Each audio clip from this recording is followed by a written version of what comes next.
There's a version of you that never got a chance.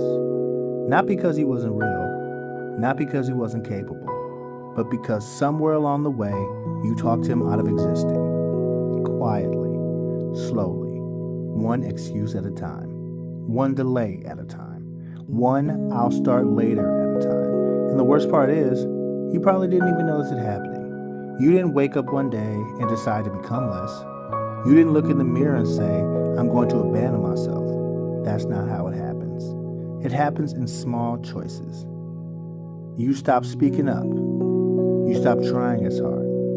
You stop expecting more. You stop believing the things you used to say about yourself, and eventually the life you're living starts to feel normal, even when it isn't the one you wanted. That's the dangerous part. Most men don't lose themselves in one dramatic moment. They lose themselves in patterns. They lose themselves in comfort. They lose themselves in relationships that shrink them, jobs that numb them, habits that distract them, routines that make them forget they were supposed to become something more. And after a while, that version of you that wanted more starts to get quieter. Not because he died, because you stopped answering him. You felt him before. You felt him when you were alone. You felt him when you were watching somebody else succeed. You felt him after another day passed and nothing changed. You felt him in that uncomfortable silence when the distractions ran out. That feeling wasn't random. That was him. The version of you that still remembers what you said you were going to become. The version of you that still knows you're not done. The version of you that doesn't care how long it took. He just wants you to stop pretending you do not hear him. Because deep down, you know when you're wasting time. You know when you're settling. You know when you're making excuses sound mature. You know when fear is disguising himself as logic.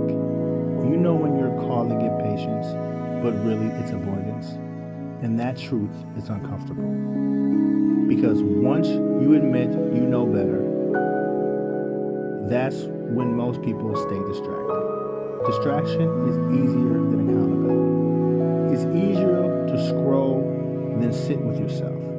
It's easier to complain than to change. It's easier to say life got in the way than to admit you stopped choosing yourself. But here's the part nobody talks about. That version of you is not asking for perfection. He's not asking you to fix your whole life overnight. He's not asking you to become fearless. He's asking for one thing: proof. Proof that you still care. Proof that you still hear him. Proof that the dream didn't die just because life got heavy. That proof might be one honest decision, 1 hour of focus, one conversation you've been avoiding, one habit you finally break, one video you finally post, one page you finally write, one step that reminds you you're not as far gone as you thought.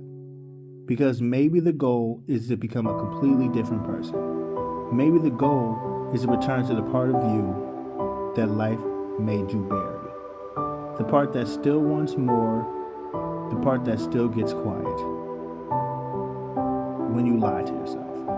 And maybe that version of you never disappeared. Maybe he's been standing there the whole time, waiting for you to stop choosing everything except him. So tonight, ask yourself something. Not who do people think you are? Not who did your past make you become? Not what are you afraid of losing? Ask yourself this: what version of me have I been keeping alive only in my imagination? And what would happen if I finally gave him a chance? Because the saddest thing isn't failing. The saddest thing is living your whole life beside the man you could have been and never letting him speak.